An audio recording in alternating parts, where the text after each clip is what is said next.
আল্লাহর হাবিব ঘোষণা দিলেন, আলা ওয়া ইন্না ফিল জাসাদি মুদগাহ ইযা সালাহাত সালাহাল জাসাদু কুল্লুহু ওয়া ইযা ফাসাদাত ফাসাদাল জাসাদু কুল্লুহু আলা ওয়া হিয়াল কলব। এরা আমার উম্মত, মানব দেহের মধ্যে একটা গোশতের টুকরা আছে, ওই গোশতের টুকরা যদি ঠিক থাকে গোটা বডি ঠিক, ওই গোশতের টুকরা যদি নষ্ট হয়ে যায় গোটা বডি বরবাদ। আল্লাহর হাবিব বলেন ওই গোশতের টুকরাটা হচ্ছে মানুষের কলব, হার্ট।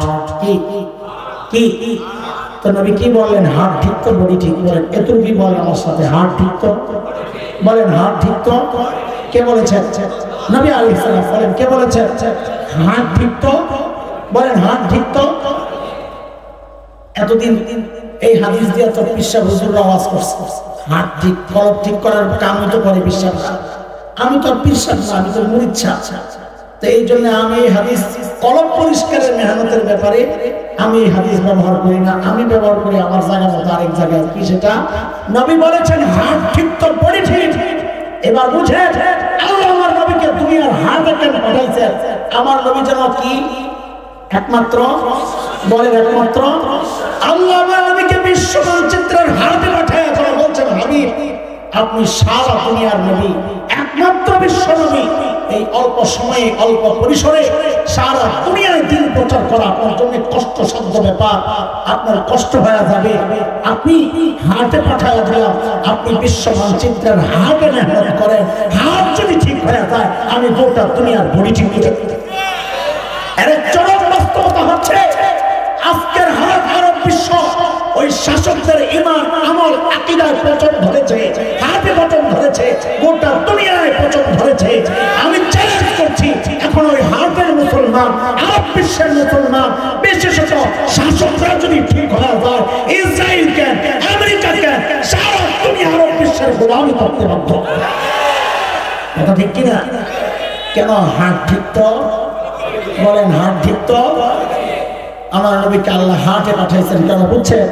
এখন ভালো করে বুঝেন নাই তো দুটো উদাহরণ বুঝছেন, তাহলে আরো ভালো করে বুঝবেন। ধরেন এটা একটা পুকুর, পুকুর চিনেন না? কি বলে এলাকায়? আপনি একটা ঢিল ছুঁড়েছেন পুকুরের ঠিক মাঝখানে, তো ঢেউটা সমান তালে চারদিকে ছড়াবে, তাই না? কিন্তু আপনি যদি একদিকে মারেন এক সাইডে, তো ঢেউটা একদিকে শক্তিশালী ভাবে দ্রুততম সময়ে আশ্রয় পড়বে, কিন্তু আরেক দিকে যেতে যেতে দুর্বল হয়ে যাবে, দেরি হয়ে যাবে। কথা ঠিক কিনা? আল্লাহ তাআলা আমার নবীকে যেহেতু একমাত্র বিশ্বনবী বানাইছেন, এই জন্য আল্লাহ গোটা দুনিয়ার মাঝখানে হাতে পাঠাইছেন। কেন? যেন হেদায়েতের নূর সমান তালে চারদিকে ছড়ায় যায়। আরেকটা উদাহরণ শুনেন, বড় মজার। এটা বলেই আমরা আমাদের মূল পয়েন্টের দিকে চলে যাবো। মনে রেখেন, ভয়ঙ্কর এক ফিতনা নিয়ে আলোচনার জন্য লম্বা ভূমিকা সাজাইছে। আমাদের একজন বড় মুফাসসির ছিলেন ঢাকা, ওলামারা চিনবেন, হযরত মাওলানা আব্দুল গফফার রাহমাতুল্লাহি আলাইহি। খুব দারুণ আলোচনা করতেন, তবে সাদা সিধা কথাবার্তা ছিল মানুষটা। শেখুল হাদিস আল্লামা আজিজুল হক রাহমাতুল্লাহি আলাইহির সঙ্গে কথাবার্তা বলতেন খুব সাধারণ ভাবে, কিন্তু খুব রসিক কথাবার্তা। রসিক ছিলেন, কথাবার্তার মধ্যে রস ছিল।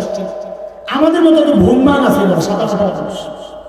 হযরত এক গল্প শোনাইছেন, এই গল্পকেও আমি আমার এই জায়গায় কাজে লাগাই। দেখেন কি তিনি বলেন, আমরা ইন্ডিয়াতে গেছি, আলেমদের এক কাফেলা, বড় প্লেটের মধ্যে দিছে গরম খিচুড়ি খেতে, একদম গরম টাটকা ধোয়া উঠতেছে। ওই খিচুড়ি ঠিক মাঝখানে দিছে ঘি। বলেন না, ওই একটু আঙ্গুলে মাথা দিয়ে ঘি লাগাইয়া খিচুড়ি দিয়ে খাইলে বড় মজা লাগে, দারুণ টেস্ট।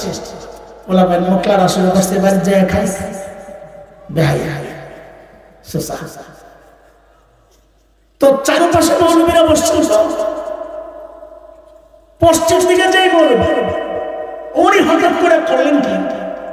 আচ্ছা উনি কি করছেন না পরে বুঝেন, আগে বুঝেন। ইসলাম মুসলমান সর্বপ্রথম হিজরত করছে কোন দিকে? আবিসিনিয়া, মাশাআল্লাহ। মক্কা থেকে কোন দিকে? পশ্চিমে। বলেন কোন দিকে?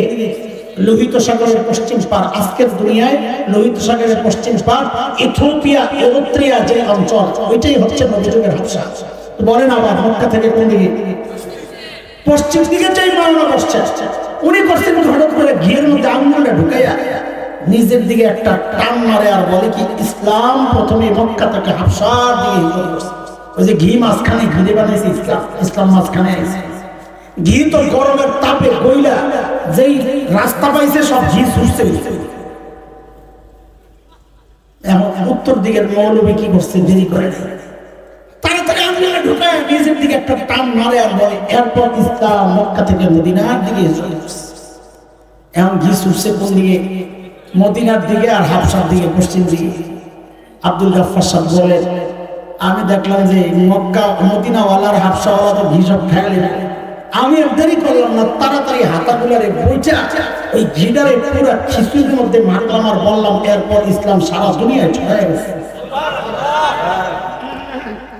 এটা দোস্ত আল্লাহ ইসলাম নামক ওই ঘি দুনিয়ার মাঝখানে পাঠানোর কারণে আমি আর তুমি সময় মতো ইসলামের দাওয়াত পেয়ে গেছি আলহামদুলিল্লাহ। এই যে এতক্ষণ কথাগুলো বললাম, আপনারা কি বুঝেছেন আমার কথা? কোন কথা কি অস্পষ্ট আছে আপনাদের? এটা আমার জন্য চরম ব্যর্থতা হবে। এবার বুঝেন এতক্ষণের এই ভূমিকা আমি কেন সাজাইছি, এইবার বুঝেন। দোস্ত বাংলাদেশের আকাশে শকুনের আনাগোনা পরিলক্ষিত হচ্ছে, শকুন ঘুরতেছে। ও যুবক, তোমাদের কান খোলে দিল খোলে এই কথাগুলো বেশি শোনা দরকার। কারণ ওই শকুন যখন ছোবল মারবে তখন এই বুড়া আরো বড় হবে, এই বুড়ার হাতে লাঠি আসবে, ভর দিয়া চলবে, তখন ওরা এসে কিন্তু পিটা এই হাসান জমির জমিদারে দিবে না, দিবে তুমি যুবকরে। কেন জানো? আমরা যখন দেওবন্দে ধরপাকড় শুরু হয়েছে, হঠাৎ করে বিজেপি আয়া ধরপাকড় শুরু করছে। তো আমি তখন খুব চিকনা চাকনা হ্যাংলা ছিলাম, চাকলা একেবারে। আমাদের সাথে একটা মোটা ছিল, এই মোটা কালা। তা আমরা মাদ্রাসার যে ছাত্রাবাস ওখানে ঘুমাইতাম, ও যায় ঘুমাইতো ছাদে। তা আমি জিজ্ঞেস করি দোস্ত তুই ছাদে ঘুমাস কে? ও বলে কি তোদেরকে যদি পুলিশে পায় তো পিঠা একটা দিয়ে আরেকটা দিতে মায়া লাগে, আর আমারই যদি পায় পিঠা মজাটা তাই বলে। ঠিক এই কথাটা মনে পড়ছিল বাংলাদেশের এক বড় পেটওয়ালা পিসাব ছিল না বন্ধ, তখন আবার মনে পড়ছে যা খবরে ফেরেশতারা পিঠা যে কি মজাটা পাইব। এর দোস্ত পুরা করে পিঠা এত মজা পাইব না, পিঠা যা দেওয়া তোর পৃথিবী। এই জন্য তোর সচেতন বেশি হওয়া দরকার। সেটা হচ্ছে বাংলাদেশের এই উত্তরবঙ্গ, আপনাদের এই অঞ্চলটা, সেই ঠাকুরগাঁ, পঞ্চগড়, দিনাজপুর থেকে রংপুর, এই নওগাঁ, রাজশাহী, এই পুরো অঞ্চল এবং পার্বত্য অঞ্চল, এই বিশেষ দুইটা অঞ্চল খ্রিস্টান মিশনারি এবং কাদিয়ানীরা হাজার হাজার নয় লক্ষ লক্ষ মুসলমানকে খ্রিস্টান বানাচ্ছে। গত কয়েক বছর আগে দিনাজপুরে আমরা দাওয়াতি কাফেলা নিয়ে আসছিলাম, মুরতাদদেরকে দাওয়াত দিয়ে ইসলামে ফেরত আনার জন্য। মিশনারিরা পুলিশের কাছে রিপোর্ট করেছে ঢাকা থেকে কিছু মৌলবি আসছে, এদের মতিগতি ভালো, মারামারি। পুলিশ আমাদেরকে ডাকাইছে, ও ভাই আপনারা কেন মারামারি করতে চান? তো আমি তো তখন হ্যাঙ্গা ছিলাম, আমি বলি ভাই আমার দেখে মনে হয় আমি মারামারি প্লেয়ার। তো কি জন্য আসছে? আসছে আমার মুরতাদ ভাইরে দাওয়াত দিয়ে ঘরে ফেরত পেতে। তখন পুলিশ আমাদেরকে একটা প্রশ্ন করেছে, দোস্ত পুলিশ দিনদারি ছিল কিন্তু সে তার নবী চেনে না, এই জন্যই প্রশ্ন করেছে। আমিও যদি আপনাদের সামনে প্রশ্ন পেশ করি আমার বিশ্বাস ভুল হোক, কিন্তু সমাজ আমি চিনি, সেই চেনা জায়গা থেকে বলছি এখানে এমন অনেক পাওয়া যাবে যারা চিন্তা করবে হ্যাঁ পুলিশের কথা তো ঠিকই আছে। পুলিশ কি বলে জানেন? হুজুর আমরা তো মুসলমান, ইসলামের দাওয়াত সারা দুনিয়ায় চলে, ইউরোপ, আমেরিকা, অস্ট্রেলিয়া, আফ্রিকা, সারা দুনিয়ায় ইসলামের দাওয়াত চলে, আমাদেরকে কেউ আটকায় না। তো খ্রিস্টানরা বাংলাদেশে এসে ওদের ধর্মের প্রচার করলে আমরা কেন বাধা দিব? সমস্যা যার যার ধর্মের প্রচার সে করবে। দেখছে কথা সুন্দর না? এটা যার যার ধর্মের প্রচার সে করবে, কথা তো সুন্দর, কিন্তু দোস্ত সাপের মাথা দেখছে? কথা বলে সাপের মাথা দেখছে? দেখছেন তো মনোযোগ দিয়ে দেখেন নাই, ভয়ে তাড়াতাড়ি মুখ ফিরাই নিয়েছেন। আরেকবার দেখলেন দাঁত কামড়াইয়া ভালো করে দেখেন, দেখবেন কি সুন্দর ডিজাইন। কম্পিউটারে এত সুন্দর ডিজাইন দেখতে পারবেন, এত সুন্দর ডিজাইন, কিন্তু দোস্ত সব সুন্দর সুন্দর না, কিছু সুন্দরের ভেতরে বিষও থাকে। কথা ঠিক কিনা বলেন? ওই যে পুলিশের কথা, যার যার ধর্মের প্রচার সে করবে, কথা তো সুন্দর কিন্তু ভিতরে বিষ। কেন? এটাই বুঝেন। এটা বুঝানোর জন্য এত লম্বা ভূমিকা সাজাইছিল। কেন মুসলমান সারা দুনিয়া ইসলামের প্রচার করতে পারে, কেন খ্রিস্টান সহ অন্য কোন ধর্মের মানুষ বাংলাদেশ নয় দুনিয়ার কোথাও তাদের ধর্মের প্রচার করার নৈতিক অধিকার রাখে না কেন? কারণ হচ্ছে বলেন আমাদের নবী কি ছিল? একমাত্র বিশ্বনবী। একমাত্র ছুটে গেলে ঝামেলা বা গাইলে না তুমি বলে আমাদের নবী কি ছিল? আমি পেছনে ওয়াদা দিয়েছিলাম একমাত্র বিশ্বনবী কাকে বলে আমরা ব্যাখ্যা দিব, মনে আছে? এই যে ব্যাখ্যার সময় আসছে। একমাত্র বিশ্বনবী আপনাদের মাথায় একটা জিনিস ঘুরতেছে, আমি জানি, আমি ওইটাই বলছি না। একমাত্র বিশ্বনবীর অর্থ তিনটা। যুবক আলেমরা বলে কয়টা? আমার ভাইরা, আমার সন্তানেরা, এগুলো আপনাদের বেশি বোঝা দরকার, অন্যকে বুঝাইতে হবে। গোড়া থেকে গভীর থেকে জিনিসটা উত্তর দিতে চেষ্টা করেন। বলেন একমাত্র বিশ্বনবীর অর্থ কয়টা? এক নম্বর অর্থ, আমার নবী দুনিয়ায় আসার আগ পর্যন্ত আল্লাহ যত নবী দুনিয়ায় পাঠিয়েছেন সমস্ত নবীর টাইম ছিল নির্ধারিত, যে এই টাইম পর্যন্ত আপনার নবুয়ত, এরপরে নবুয়ত স্থগিত। আমার নবী একমাত্র বিশ্বনবী যাকে আল্লাহ কোনো টাইম দেন নাই। আপনি খাতামুন নবিয়্যিন, আপনার পরে আমি আর কোনো নবী পাঠাবো না, আর কোনো নবী হবে না। আপনি একমাত্র নবী, যার পরে আর কোনো নবী আসবে না। বলবেন না আমি এই জন্য চুপ করেছি, বলেন হবে না। বলেন আপনার পরে আর কোনো নবী হবে না, আসবেন না বললে ওরা আস্তে করে বুঝতে মারতে চায়। এই হযরত ঈসা আলাইহিস সালাম আবার আসবেন না, আসবেন না, তারপর না বললেন আসবে না। এই জন্য একটু ঘুরাইয়া বলতে হবে, কথা সহি আপনাদেরটা। ওরা যখন প্রশ্ন করতে না পারে ফাঁক ফুকর বন্ধ করে কথা বলবেন। তো বলেন আমাদের নবী আর পরে আর কোন নবী হবেন না। নবী আসবেন কিন্তু তিনি আগে নবী ছিলেন, এখন আসবেন এমনি কিন্তু নবী হিসেবে না। এই জন্য নবী আর আসার কোনো সুযোগ নাই, হওয়ার কোনো সুযোগ নাই। হযরত ঈসা আসবেন উম্মত হইয়া। মুহতারাম হাজরিন, দুই নম্বর অর্থ কিসের অর্থ বলতেছে? একমাত্র বিশ্বনবী। বলেন বুঝে যায় না, জটিল বিষয় আমি সহজ করার জন্য এত লম্বা ভূমিকা সাজাইছি। বলেন কিসের অর্থ বলতেছে? একমাত্র বিশ্বনবীর এক নম্বর অর্থ, সমস্ত নবীর কি ছিল? টাইম কি ছিল? ফিক্সড, নির্ধারিত। আমার নবীর কোনো কি নাই টাইম। তিনি কিয়ামত পর্যন্ত খাতামুন নবিয়্যিন, তারপর আর কোনো নবী হবেন না। দুই নম্বর অর্থ, আমার নবী দুনিয়ায় আসার পর্যন্ত আল্লাহ যত নবী দুনিয়ায় পাঠিয়েছেন সমস্ত নবীর অঞ্চল, এরিয়া ছিল নির্ধারিত। আপনি এই এরিয়ার জন্য নবী। বলে আপনার এই কথার প্রমাণ কি? বলে প্রমাণ আজকের যে বিকৃত বাইবেল ওরা প্রচার করে, সেই বিকৃত বাইবেলের মধ্যে হযরত ঈসার বক্তব্য আসছে। হযরত ঈসা বলেছেন আল্লাহ আমাকে ফিলিস্তিনের একটা নির্দিষ্ট অঞ্চলের নবুয়ত দিয়ে পাঠাইছেন। ধরে নিলাম আজকে ইসরায়েল, ওইটা হচ্ছে হযরত ঈসার নবুয়তের কর্মক্ষেত্র। আমার নবী একমাত্র বিশ্বনবী যাকে আল্লাহ রাহমাতুল লিল আলামিন ঘোষণা দিয়েছেন। তিনি নির্দিষ্ট কোন ভূখণ্ডের নবুয়ত দিয়ে আল্লাহ তাকে পাঠান নাই, তিনি সারা দুনিয়ার নবী। ইউরোপ, আমেরিকা, অস্ট্রেলিয়া, আফ্রিকা, সারা দুনিয়ার নবী তিনি। তিনি নির্দিষ্ট কোন অঞ্চল আর ভূখণ্ডের নবী না। তিন নাম্বার অর্থ কিসের অর্থ? একমাত্র বিশ্বনবী। আমার নবী দুনিয়ায় আসার পর্যন্ত আল্লাহ যত নবী দুনিয়ায় পাঠিয়েছেন সমস্ত নবীর কওম সম্প্রদায় ছিল নির্ধারিত। আমার নবী একমাত্র বিশ্বনবী যাকে আল্লাহ নির্দিষ্ট কোন সম্প্রদায়ের নবুয়ত দিয়ে পাঠান নাই। তিনি ইহুদি, খ্রিস্টান, হিন্দু, বৌদ্ধ, মগ, কোরআন, গারো, চাকমা, কুকি, সাঁওতাল, টিপরা সহ যত জাতি দুনিয়ায় বাস করে সমস্ত জাতির নবুয়ত দিয়ে আল্লাহ নবীকে পাঠায়া বলছেন ওমা আরসালনাকা ইল্লা কাফাতাল লিন্নাস, আপনাকে গোটা মানব জাতির জন্য আমি রাসূল বানিয়ে পাঠাইছি। এই পর্যন্ত কথা বুঝছেন? এবার বুঝেন কেন মুসলমান সারা দুনিয়া ইসলামের প্রচার করতে পারে, কেন অন্যরা পারবে না। এটা একটা উদাহরণ দিয়ে বুঝেন। আমাদের এই অঞ্চলের বর্তমান এমপি সাহেব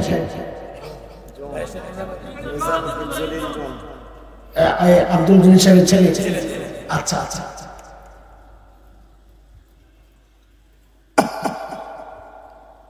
যে কোনো এমপি বা দায়িত্বশীল ব্যক্তি বা আমরা মতামত কাজ চালানোর জন্য কিছু খাস লোক রাখে, এদেরকে দিয়ে কাজগুলো সারতে হয়। এটা দোষের পিছনে এটা লাগে।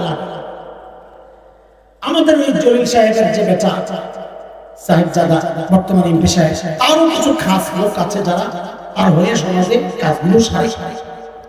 ওরা হঠাৎ করে দেখে যে নওগাঁ শহরের মধ্যে কারা যেন একটা বিশাল সাইনবোর্ড লাগাইছে। সাইনবোর্ডে লেখা এমপি সাহেবের কার্যালয়। ওরা বলে কি রে, কে এমপি সাহেবের কার্যালয় খুললো আমরা জানি না, আমরা খাস লোক, চল তো যায় দেখি খবর নেই। যা জিজ্ঞেস করছে এটা কার অফিস, বলে এমপি সাহেব। তোমরা কারা? এমপি সাহেবের লোক। আরে কোন এমপি?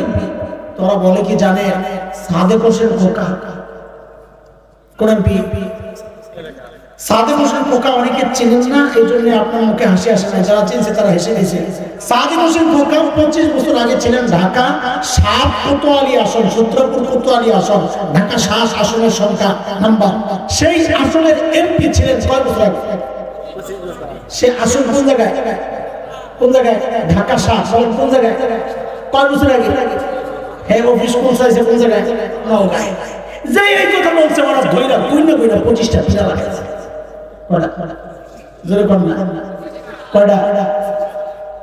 এখন তো ওরা কান্নাকাটি কইরা পিঠা খাইয়া আইসা আপনার কাছে বিচার লিয়া। ধরেন আপনার প্রত্যেকেই ধরেন আপনার কাছে বিচার নিয়ে আসছে, আপনি ইমানদার এক পক্ষের কথা শুনেন না, তো ওদের তো ডাকাইছে একটু আসো। তোমরা বলো 25টা করে বাড়ি দিছো? জি দিছি। কেন দিছো? 2 অপরাধ। কি 2 অপরাধ? বলে যেই সাদেক হোসেন খোকার অফিস করা এমপি হিসাবে খুলছে, ওই সাদেক হোসেন খোকার আসন নওগাঁ সদর না, ঢাকা 7 কোতোয়ালি আসন।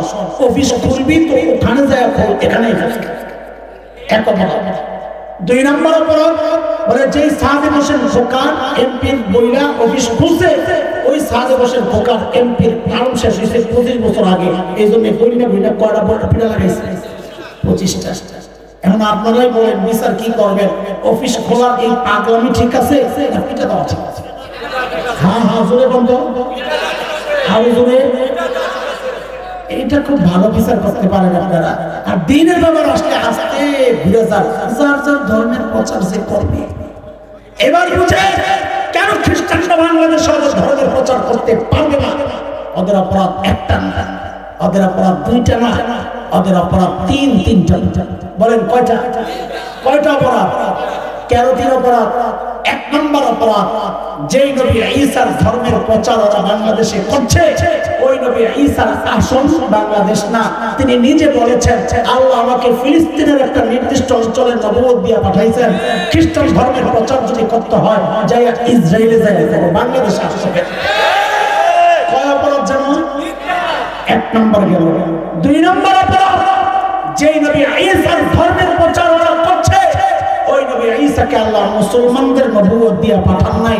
তিনি নিজে বলেছেন, ওই যে শুরুতে মুখস্থ করাইছি, ইয়া বনি ইসরাইল ইন্নী রাসূলুল্লাহি ইলাইকুম, ও বনি ইসরাইল, আল্লাহ আমাকে, বনি ইসরাইলের ইহুদিরা, আল্লাহ আমাকে ইহুদিদের রাসূল বানায় পাঠাইছেন। কাজে খ্রিস্টান ধর্মের প্রচার যদি করতে হয় ইসরায়েলে যাইয়া ইহুদিদের কাছে করো, বাংলাদেশে মুসলমানদের কাছে করতে আসছে। কয় অপরাধ গেল? 3 নম্বর অপরাধ, যেই নবী ঈসার ধর্মের প্রচার করছে, ওই নবী ঈসার নবুয়তের টার্ম শেষ হয়ে গেছে 1500 বছর আগে। কত 25 বছর আগে এমপির টার্ম শেষ হয়েছে। ওর অনুসারীরা অফিস কইরা 25টা পিঠা খাইতে পারে, তো যেই নবী ঈসার ধর্মের নবুয়তের টার্ম শেষ হয়েছে 1500 বছর আগে, ওরা যদি বাংলাদেশে অফিস কইরা ওদের ধর্মের প্রচার করতে চায়, ওদেরকে তো ধইরা কমপক্ষে 1500 পিঠা লাগাতে হবে। কথা বলেন। আমরা পিটাইতে চাই না, জানাইয়া দিতে চাই কাজটা অবৈধ করছে, ব্যবস্থা নেওয়া হোক। আর যদি তা না করা হয়, বাংলাদেশের মুসলমান এই জায়গায় আপোষ করতে রাজি না। যদি দেয়ালে পিঠ থেকে যায়, আমরা কিন্তু চুপ থাকবো না, তবে চূড়ান্ত অ্যাকশনের আগে ওদেরকে একটু জানাইয়া দিতে চাই, এই প্রজন্মের পয়গাম শোনাইয়া দিতে চাই। কুলাঙ্গাররা, তোরা তোদের পূর্বপুরুষের ইতিহাস জানোস কিনা আমরা জানি না, আমাদেরটা জানোস কিনা জানি না, আমরা উভয়টাই জানি। সেটা হচ্ছে তোদের পূর্বপুরুষের ইতিহাস হচ্ছে কি পালানো, আমাদের পূর্বপুরুষের ইতিহাস হচ্ছে রক্ত দেওয়া, উলামায়ে দেওবন্দের রক্ত যখন এই উপমহাদেশের জমিন স্পর্শ করেছিল, ওই ব্রিটিশ লাল কুত্তারা পালাতে বাধ্য হয়েছিল। উলামায়ে দেওবন্দের রক্ত যখন আফগানিস্তানের জমিন স্পর্শ করেছিল, রাশিয়ার শেষ বন্দুকেরা পালাতে বাধ্য হয়েছিল। সাম্প্রতিক কালে উলামায়ে দেওবন্দ তালেবানের রক্ত যখন আফগানিস্তানের জমিন আবার স্পর্শ করেছে, আমেরিকা নেটো সহ ওই লাল কুত্তারা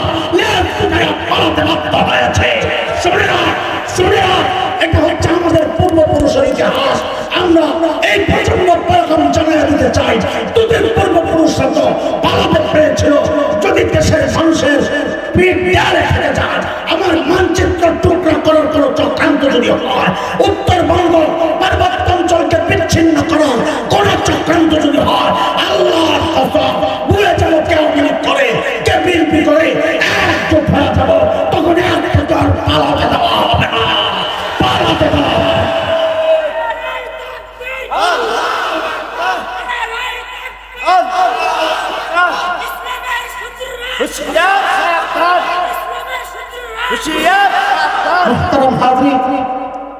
এতক্ষণ তো আরেকজনদের উপর দিয়ে গেছে, এবার আমগো কিছু কওয়া লাগে না। বাদ বলে মানুষের বিড়েন না।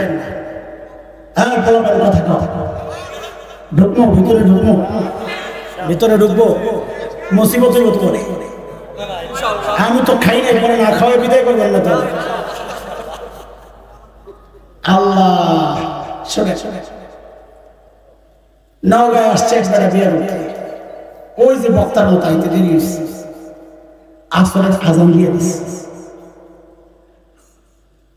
এখন শ্বশুর মশাই ঘটককে বলতেছে, ভাইসা জামাই তো আমার বিয়া পরে হলে আগে খাওয়ান দাওয়ান শেষ হোক, কারণ ঠান্ডা বাসি খাবার খাওয়াইলে এই জামাই সারা জিন্দিগি আমার বিয়েরে খোলা দিবে। তোর বাপে তো প্রথম দিনই আমার পুরান বাসি খানা খাওয়াচ্ছে।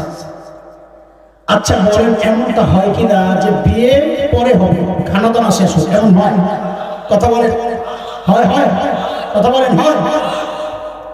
তো জামাইয়ের সামনে বিশাল খাবারের ডিশ, জামাইও তো মাশাআল্লাহ স্মার্ট জামাই। কথা কি জামাই? স্মার্ট জামাই বুঝেন? স্মার্টের নানান পরিচয় আছে। বেডিরা স্মার্ট মানে কি? প্যান্ট পরে টি শার্ট পরে ওড়না ছাড়া রাস্তায় ঘুরে স্মার্ট। পোলাগো স্মার্ট ওই যে সামনে যে প্যান্টের ভালো প্যান্ট একটা ছিঁড়া লগে কুত্তা একটা লয়া ঘুরে স্মার্ট। জামাই স্মার্ট মানে আগের দিনের জামাই দেখলে চিনা গেছে ওইটা জামাই। কেমনে? রুমাল দিয়ে মুখটা কেমনে দেখতে বসে গেছে। এখন স্মার্ট জামাই রুমাল নাই, হ্যাঁ খালি ঘুরা এদিক এদিক দেখে, যেন হ্যাঁ বোনাস খুঁজতেছে। কিরে বেহায়ার গোষ্ঠী কথা কয়। এখন স্মার্ট জামাইয়ের সামনে বিশাল ডিশ, আস্তা মুরগি, আস্তা খাসি, নানান ধরনের কাবাব, রোস্ট টিয়া সেরা খাবার। আচ্ছা বলেন তো বিয়ের মজলিসে প্রধান মেহমান কে? সবাই বলে কে? জামাই। সবচেয়ে সেরা খাবারটা কার সামনে পেশ করা হয়? বলে কোন জামাই? আমাদের উদাহরণের জন্য কোন জামাই? স্মার্ট জামাই। স্মার্ট জামাইয়ের সামনে সেরা খাবার, সে আজকের সেরা মেহমান। কিন্তু স্মার্ট জামাই তো খালি এদিক ওদিক তাকায় রয়েছে। প্যান্ডেলের বাইরে একটা বড় ভাণ্ড রাখা হয়েছে, ডেকোরেটর রাখছে। কেন? ওই মানুষের খাবার যেটা নষ্ট হয়েছে ওইটা নিয়ে ফেলা। বাচ্চারা পোলাও খাইছে, নাকের শ্রেষ্ঠ লেগে আঠালো, মাফ করে দিয়ে বোঝানোর জন্য ওই আঠালো পোলাও নিয়ে ফেলাইছে। মুরগির রান গোস্ত নষ্ট খাইয়া হাড্ডি নিয়ে ফেলাইছে। লেবু চিপ্পা রস খাইয়া ছিলকা নিয়ে ফেলাইছে। জামাই কোন জামাই রে? এটা বারবার বলা লাগবে। নিজেরা তো স্মার্ট ভাবো, আসলে তুমি কি একটু খেয়াল করো।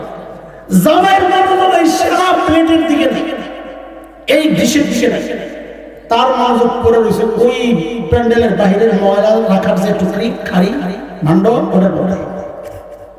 কিছুক্ষণ পর লাভ দিয়ে উঠছে, ওই ভান্ডের সামনে যায় স্মার্ট জামাই আসন গাইরা খুব সুন্দর করে বসছে, ভাব সব সহ। ওইখান থেকে হাড্ডি একটা উঠেছে, পোলাও গুলো মুখে দেয়, আর হাড্ডির গোস্ত তো নাই, একটা চাবানি দেয়, আর লেবুর ছিলকার রস তো নাই, ছিলকা দেয় একটা কাম দিয়ে ও ভাবলো খাইতেছে। শাশুড়ি জামাইয়ের জন্য একটা স্পেশাল পায়েস বানাইছিল। শ্বশুর মশাই বলে আমি নিজ হাতে ওরে খাওয়াইতে চাই, পরিবেশন করো। তো শাশুড়ি বলে না। শ্বশুর ওই পেয়ালা হাতে নিয়ে বিয়ের প্যান্ডেলে যেখানে খাবারের আয়োজন, এখানে আইসা জামাই খুঁজে পায়। জামাই কোন জামাই জানি? জামাই খুঁজতে খুঁজতে শ্বশুরের নজর পড়ছে, জামাই যায় বসে ওখানে। এমন শ্বশুর বিড় করে বলে, কুত্তার আসলে জামাই কেন? জামাইয়ের আসলে খালি কেন? আসলে ওখানে বসার কথা কার? এই ময়লা খাওয়ার কথা কার? জোরে বলে কার? কুকুরের। তো শ্বশুর বলে কি কুত্তার আসনে এই কুকুর বলার দরকার নাই, খোসাটা বেশি হয় কুত্তা করতে। হ্যাঁ, আমাকে খোঁচা দেওয়া দরকার। অনেক সময় কাকের ব্যাপার আসলে বলে কাক বলিস না, কাউয়া কাউয়া, কিন্তু খোঁচাটা একটু বেশি রে। তো শ্বশুর বলতেছে কুত্তার আসলে জামাই কেন? জামাইর আসল ঘটকরে ডাক দিয়েছে, মিয়া বেদিকে আসে, কি সমস্যা? আপনি না বললেন জামাই বলে স্মার্ট। হ্যাঁ, ভেরি স্মার্ট, ও তো ভেরি বাইন্দের লাগাইছে বিজা। আচ্ছা আপনারা বলেন তো, এই ছেলের কাছে কেউ মেয়ে দিবে? আপনি দিবেন? বোন দিবেন? আপন বোন দিবেন? কেন আপনি বলবেন ঘোড়ার ডিমের স্মার্ট? ও পাগল। কি বলবেন? বলেন বলেন, তাড়াতাড়ি বলেন। এই জামাই সুস্থ না পাগল? যে আজকের সেরা মেহমান হইয়া সেরা খাবার গুলারে বাদ দিয়ে গেছে ময়লা খেতে, ওই জামাই স্মার্ট না পাগল? এটা সবাই না বললে আমি কথা হবে না। বলেন ওই জামাই স্মার্ট না পাগল? যুবকরা তোরা আগে কথা কর, ওই জামাই স্মার্ট না পাগল? কে কে পাগল মনে করে দেখি হাত উঠায়। অনেকে হাত উঠায় না, তার মানে আপনারা পাগল মনে করেন না। হ্যাঁ, এ তো ওই পেড়ার লোকের লোক। আচ্ছা হাত নামান, ঠিক আছে, বুঝছি। মানে সবাই স্বীকার করছেন সে পাগল লাগছে বেজা। তাহলে তো দেখি এই মাহফিলও বহু পাগল বসে আছে, এই মাহফিলও বহু পাগল আছে। কেন বুঝো? আল্লাহ তোমার দুনিয়ার সেরা মেহমান বানাইছেন, আখেরি পয়গম্বরের উম্মত, তুমি খাইরুল উম্মাহ, তোমাদের ভাষা তুমি সর্বশ্রেষ্ঠ উম্মত, উম্মতের মধ্যে তুমি সেরা মেহমান। আল্লাহ তোমার সামনে ডিশ সাজাইছেন কোনটা? কিতাব দিয়েছেন তো কোরআনের মতো সেরা কিতাব, নবী দিয়েছেন তো নবী মুহাম্মদ রাসূলুল্লাহর মতো সেরা নবী দিয়েছেন, নবী ইসলাম ধর্ম দিয়েছেন তো ইসলাম নামক সেরা ধর্ম, চরিত্র স্বভাব জীবন বিধান। তো আল্লাহর হাবিবের চরিত্রকে আল্লাহ নিজেই বলেছেন খুলুকুন আযীম, শ্রেষ্ঠ উত্তম মহান চরিত্র আদর্শ। আল্লাহ তোমার এই শ্রেষ্ঠ কিতাব, শ্রেষ্ঠ নবী, শ্রেষ্ঠ ধর্ম, শ্রেষ্ঠ জীবন বিধান, শ্রেষ্ঠ সুন্নাহ, শ্রেষ্ঠ জীবন চলার পথ সব সেরা সেরা দিয়া তোমার সামনে সাজায়া দিয়া তোমার এই শ্রেষ্ঠ উম্মত বানায়া আল্লাহ তোমাকে সম্মানিত করেছেন। তুমি নিজেকে স্মার্ট ভাবো, তোমার এইগুলো ভালো লাগে না, কোরআনের জিন্দেগি তোমার ভালো লাগে না, ইসলামের জিন্দেগি তোমার ভালো লাগে না, নবী ভালো লাগে না, সুন্নাহ ভালো লাগে না, তুমি গেছো কই ওই 1500 বছর আগে ডেট এক্সপায়ার হওয়া ওই খ্রিস্টান ধর্মের কৃষ্টি কালচার মানার জন্য তুমি চলে গেছো হিন্দু মুশরিকদের নাপাক আবর্জনা ওই শিরকি কৃষ্টি কালচার লালন আর পালন করার জন্য, প্র্যাকটিস করার জন্য, হোলি খেলার নামে ওদের সাথে আনন্দ করার জন্য, বৈশাখী মেলার নামে ওদের সাথে পূজা অংশগ্রহণ করার জন্য তুমি ওখানে চলে গেছো। ভাবলেও না তুমি স্মার্ট। আল্লাহর কসম, এই নিয়ামত পায়া যারা বাদ দিয়া ওগুলাই গ্রহণ করতে গেছে সে স্মার্ট না, সে আসলে একটা আস্থা পাগল। কথা বলেন ঠিক কি? তুমি স্মার্ট মনে করো? আল্লাহ নবীর সুন্নাতের মধ্যে সবচেয়ে সারা দুনিয়ার মধ্যে সবচেয়ে সেরা স্মার্ট আমার নবী ছিলেন। বলেন কে ছিলেন? আমার নবীর সুন্নাহ সারা দুনিয়ার মধ্যে সর্বশ্রেষ্ঠ চরিত্র, আখলাক, জীবন বিধান, জীবন চলার পথ। এটা যে বুঝবে না, যে মানবে না, ওরা কপাল হতভাগা পাগল। কথা বলেন না? একটু বেশি লেগে গেছে, খোসাটা কি বেশি লেগে গেছে? হজম করা যাবে না? যাবে না। আচ্ছা বলেন, পাগল থাকবেন না সুস্থ হইবেন? চিকিৎসা আমি ইঞ্জেকশন দিচ্ছি, জীবনে আছে তো চিকিৎসা করাইতেছি, খালি মানুষটাই ভালো লাগে, নিজেরটা শুনতে ভালো লাগে না, এই জন্য অনুমতি নিয়ে ঢুকছি। ঢুকুন কিনা না বাইরে থাকবো বলছেন, ঢুকেন তো চিকিৎসা তো করা লাগবে। এখন বলেন পাগলামি থাকবে না ছাড়বে? বলেন পাগলামি চলবে না ছাড়বে? ছাড়তে রাজি ইনশাআল্লাহ? কে কে ছাড়তে রাজি? আল্লাহু আকবার, আল্লাহকে সাক্ষী লড়াই তো ইনশাআল্লাহ। মাশাআল্লাহ, ঠিক আছে। জামাই বাবু মন খারাপ, আজকে খাইতে মনে নাও চাইতে চাই, নতুন নতুন অন্তত একটু ছিঁড়া খায়া শ্বশুরকে দেখান যে আমি পাগল না, আমি সুস্থ। এটা তো করতে পারি নাকি? একটু কষ্ট ছিঁড়া খাইয়া দেখাই দেবে না শ্বশুরকে? অথবা ওই যে পায়েস যেটা আনছে শ্বশুর ফিরনি, ওটা একটু খাইয়া দেখাই দেবে না, বাবা আমি রাগ করি নাই, আমার মনটা ভালো না, নতুন বিয়ে করতে আইছি। এটা তো জামাই করতে পারে নাকি? জামাইরা কথা বলতে থাকে, পারে না? পারে না? কথা বল, পারে না? পারে না?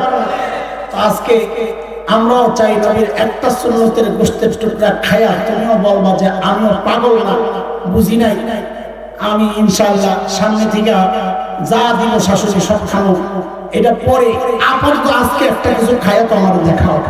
বুঝলাম না হুজুর এত সিপাজিয়া কথা বাইর করে, তো সরাসরি বলি এতদিন যারা দাড়ি কাটছো আজকে একটা সুন্নাহ মানে একটা গোষ্ঠীর তো দেখাইতে বেশি গেছে, একটা সুন্নাহের ওয়াদা দিয়া অন্তত আমাদেরকে বুঝায়া যাও যে তুমি আসলে পাগল না, বুঝো না। যারা যারা দাড়ি কাটছি আজকে নবীর মহব্বতে একজন আল্লাহর বান্দা আমরা চাই আজকে যে আজকে দাঁড়ায় বলবে ইনশাআল্লাহ আমি এতদিন এইভাবে বুঝি নাই, আল্লাহ শ্রেষ্ঠ জিনিস দিতেন আমি নিয়ামত হারাইছি। একজন আল্লাহর বান্দা যুবক দাঁড়ায় বলবে যে আমি আজকের পর থেকে আর দাড়ি কাটবো না ইনশাআল্লাহ। দেখি একজন দরকার ইনশাআল্লাহ, জোর করে না, উৎসাহ। আসো বাবা তুমি সামনে আসো। আল্লাহু আকবার বলেন, আল্লাহু আকবার।